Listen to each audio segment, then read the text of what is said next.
इंसान अगर physically fit और स्ट्रांग होता है तो न केवल उसमें कॉन्फिडेंस आता है बल्कि उसकी बॉडी में भी एक एक्टिवनेस देखी जाती है।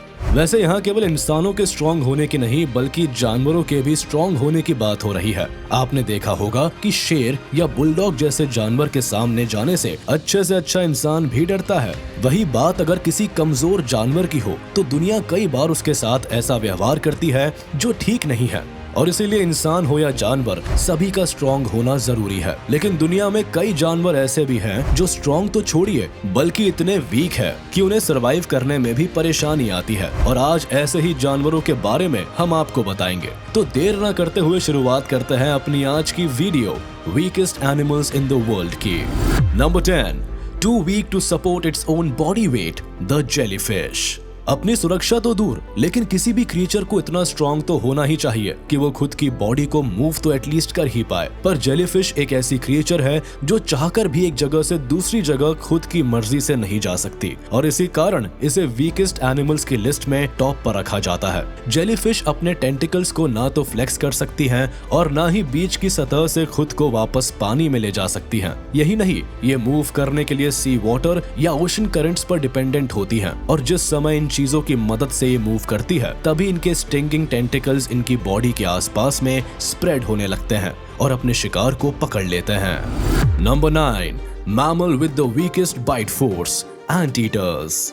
किसी भी कार्निवोर एनिमल का डिस्कशन करते समय सबसे पहले इनकी बाइटिंग फोर्स या अटैकिंग टेक्निक की बात ही सामने आती है। लेकिन कुछ कार्निवोर्स एनिमल्स ऐसे भी होते हैं जो बाकियों के कंपैरिजन में काफी वीक बाइट फोर्स रखते हैं जिस कारण कई बार इनसे इनका शिकार भी छूट जाता है। जैसे फिलहाल आप एंट ईटर्स की ही बात कर लीजिए जो एक ऐसा मैमल है जिसके पास कोई भी बाइट फोर्स नहीं है। यही नहीं, ये बेचारा तो बहुत मुश्किलों के बाद जाकर कहीं अपने जॉस को मूव करने में सफल होता है और इसी कारण ये अपनी जीभ को लंबा फैलाकर कैसे तैसे एंट्स या बाकी के छोटे मोटे इंसेक्ट्स को अपना खाना बनाता है। ये जानवर अपने लोअर जॉ घुमाकर अपना मुंह खोलते हैं और बंद करते हैं जिसके दो हाफ्स एक साथ एक लिगामेंट से जुड़े हुए हैं। Number 8, too weak to bite you, male black widow spiders.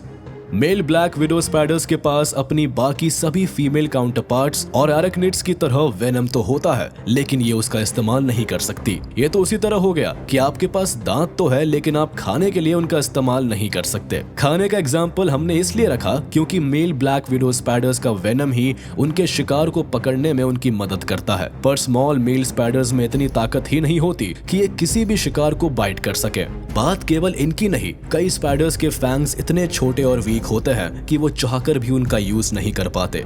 बाकी ब्लैक विडो स्पाइडर्स में मेल फीमेल से साइज में हाफ होते हैं जिस कारण ये वीक भी होते हैं।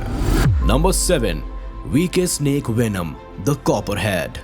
स्नेक से लोग केवल इसलिए डरते हैं क्योंकि इनके वेनम में बहुत शक्ति होती है। इनका वेनम आपको कुछ ही देर में मौत के करीब ले जाता है। लेकिन सोचिए, अगर इन स्नेक से इनका जहर ही छीन लिया जाए तो इनसे कौन डरेगा? बेशक कोई नहीं। बस फिर कॉपरहेड एक ऐसा ही स्नेक है जिसके पास वेनम तो है लेकिन इसके वेनम का इंसान की बॉडी पर कोई असर नहीं। सभी वाइपर्स में कॉपरहेड ही ऐसा स्नेक है जिसके काटने से केवल आपको टिश्यू डैमेज और थोड़ा पेन का एहसास होगा लेकिन जान जाने का कोई खतरा नहीं होता। पर हाँ, एक बात का खास ख्याल रखें, स्नेक कैसा भी हो लेकिन बाइट तो वो आपको कर ही सकता है जिस कारण इनके काटने के बाद आपको प्रॉपर मेडिकल ट्रीटमेंट लेना ही चाहिए। Number 6, weakest mammals, sloths.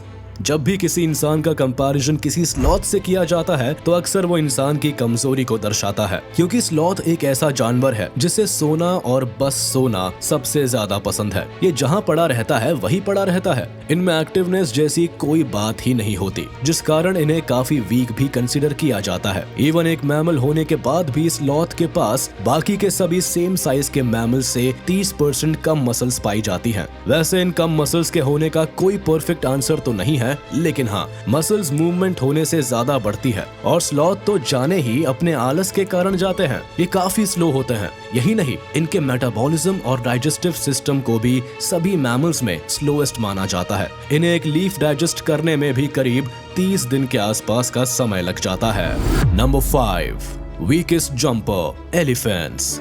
इस बात को गलत नहीं ठहराया जा सकता कि हाथी एक विशाल और ताकतवर जानवर है, लेकिन बात जब कूदने की आए तो बस यही एक काम है जो इनके बस की नहीं। हाथी का वेट इतना ज्यादा होता है कि ये चाहकर भी बाकी के जानवरों की तरह जंप नहीं कर सकते, जिस कारण इन्हें वीकेस्ट जंपर के नाम से जाना जाता है। हाथी के पैर वैसे तो काफी मजबूत बने हैं, जिनसे ये अपने हैवी वेट को आसानी से हैंडल कर लेते हैं, लेकिन इनकी काफ मसल्स इतनी स्ट्रॉन्ग नहीं होती कि वो इन्हें जंप करने में मदद कर सके। इनफैक्ट कई बार तो हाथी इतने हैवी होते हैं कि जंप करना तो दूर, ये भाग भी नहीं पाते, और जो हाथी भागते भी हैं उनकी स्पीड काफी स्लो होती है। Number 4, weakest turtle shell, spiny soft shell turtle. Turtle एक स्लो पर समझदार जानवर है। इनके पैर चाहे जितने धीरे चलते हो, पर दिमाग तेज ही चलता है। पर बात जब जान पर आती है तो टर्टल अपने दिमाग का नहीं बल्कि शेल का इस्तेमाल करते हैं। इनके शेल को काफी स्ट्रॉन्ग माना जाता है। बड़े से बड़ा जानवर भी इनके शेल को तोड़ नहीं सकता, और इसी कारण मुसीबत सामने आते ही टर्टल तुरंत अपने शेल में घुस जाता है और अपनी जान बचा लेता है। लेकिन स्पाइनी सॉफ्ट शेल टर्टल जैसे कुछ टर्टल ऐसे भी होते हैं जिनके शेल में कोई जान नहीं होती, यानी कुल मिलाकर इनका शेल काफी कमजोर होता है, जिस कारण ये इन्हें प्रॉपर प्रोटेक्शन भी प्रोवाइड नहीं करवा पाते। इसके शेल को एक लेदर की तरह डिफाइन किया गया है, यानी सॉफ्ट, फ्लैट और रबरी। सॉफ्ट शेल होने के कितने ही नुकसान क्यों ना होते हो, लेकिन फायदे भी है, यानी शेल के हल्का होने के कारण ये बाकी के टर्टल के कंपैरिजन में तेज भाग सकते हैं और स्विम भी कर सकते हैं। Number 3, mammal with the weakest eyesight, star nosed mole.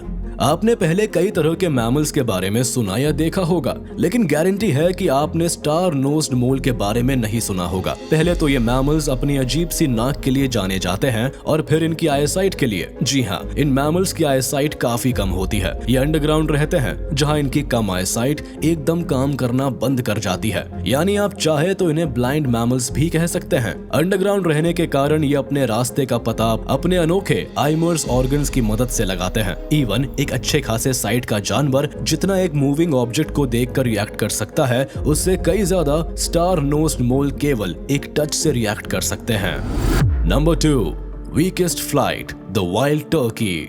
Bird कहने के बाद भी इस दुनिया में कई ऐसे बर्ड्स हैं जो ठीक से उड़ नहीं सकते, जिनमें कीवीज, ऑस्ट्रिचेस और पेंगुइन्स ऐसे नाम हैं जो सबसे पहले सामने आते हैं। कई बर्ड्स के पास मसल्स मौजूद नहीं होती, जिस कारण वो लंबे समय तक अपने आप को हवा में नहीं रख सकते, और इन्हीं बर्ड्स में से एक नाम वाइल्ड टर्की भी है, जो पेड़ों पर रहते और सोते हैं और हाई ब्रांचेस तक पहुंचने के लिए उड़ते हैं।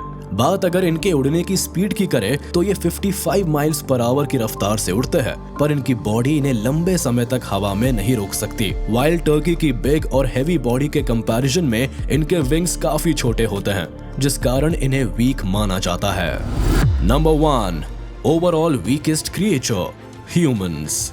बात जब वीकेस्ट की हो ही रही है तो इसमें इंसान कैसे पीछे रह सकता है। हम जानते हैं, आप सोच रहे होंगे कि इंसान को जानवरों में कहां ऐड कर लिया, लेकिन सच तो यही है कि बात जब वीकेस्ट की हो ही रही हो तो इंसानों को भी ऐड करना ही चाहिए, क्योंकि एटलीस्ट जानवरों के पास अपनी सेफ्टी के लिए clause, sharp teeth, venomous stingers, fangs, hard shells, odours, acid और तो और खतरे के समय उड़ने के लिए पर भी मौजूद होते हैं। लेकिन इंसान के पास इनमें से कुछ नहीं। इवन इंसान को 4 दिन रहने को छत और खाने को 2 टाइम खाना ना मिले तो उनकी हालत खराब हो जाती है। तो सोचिए, जंगल जैसी जगह पर रहना तो बहुत दूर की बात है। कुल मिलाकर इंसान केवल एक फ्रेजाइल मैमल है, जिसके पास जानवरों जैसी शक्ति तो नहीं, पर इंटेलेक्ट, इंटेलिजेंस एंड अंडरस्टैंडिंग जरूर मौजूद है, जो जानवरों में बड़ी मुश्किल से देखी जाती है। और इंसान अपने इसी दिमाग से अपनी सेफ्टी के लिए कई टूल्स और एक वास्ट सोसाइटल नेटवर्क बनाता है, जिससे उसकी सेफ्टी का ध्यान रखा जाए।